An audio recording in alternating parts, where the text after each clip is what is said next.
আজকে কথা বলবো যে কোন 5টা খাবারে সবচেয়ে বেশি ক্যালসিয়াম থাকে। নাম্বার 1, দুধ। আপনার 1 গ্লাস দুধ যদি আপনি নিয়মিত গ্রহণ করেন তাহলে কি কি পাবেন? দুধে থাকে প্রচুর পরিমাণে প্রোটিন, সেই পরিমাণ ক্যালসিয়াম এবং আয়রন।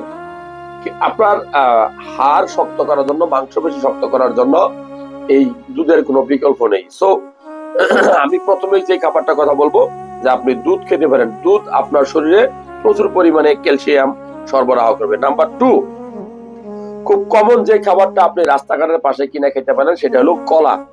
আমার হাতে দেখতে পাচ্ছেন একটা বাংলা কলা। এটা কিন্তু যে কোনো কলা খেলে আপনাকে হবে না। আপনি যদি এই কলা খান, বাংলা কলা, তাহলে বিচিটা সহ আপনি খেয়ে ফেলবেন। মনে রাখবেন, কলাতে প্রচুর পরিমাণে ক্যালসিয়াম থাকে। তাহলে 5টা ক্যালসিয়াম সমৃদ্ধ খাবার মধ্যে অন্যতম প্রধান হলো দুধ বা দুধের তৈরি পণ্য। নাম্বার 2 হলো কলা। আর নাম্বার 3 যে খাবারটা কথা বলবো সেটা খুব গুরুত্বপূর্ণ, বাংলাদেশে এখন সারা বছরই পাওয়া যায়, সেটা হলো পেয়ারা।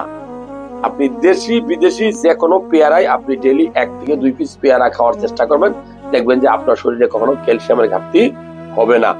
নাম্বার 4 খুব গুরুত্বপূর্ণ, আপনি মুরগির মাংস হোক, খাসির মাংস হোক, গরুর মাংস হোক, যেটা আপনার পক্ষে জোগানো সম্ভব, সপ্তাহে 2 থেকে 3 দিন আপনার মাংস খাওয়া উচিত। মাংসে প্রচুর পরিমাণে ক্যালসিয়াম থাকে। নাম্বার 5 যে খাবারটার কথা বলবো সেটা হলো যে প্রচুর পরিমাণে শাকসবজি আমাদের খেতে হয়। রাস্তাঘাটে, বাজারে, সব জায়গায় কিন্তু শাকসবজি পাওয়া যায়।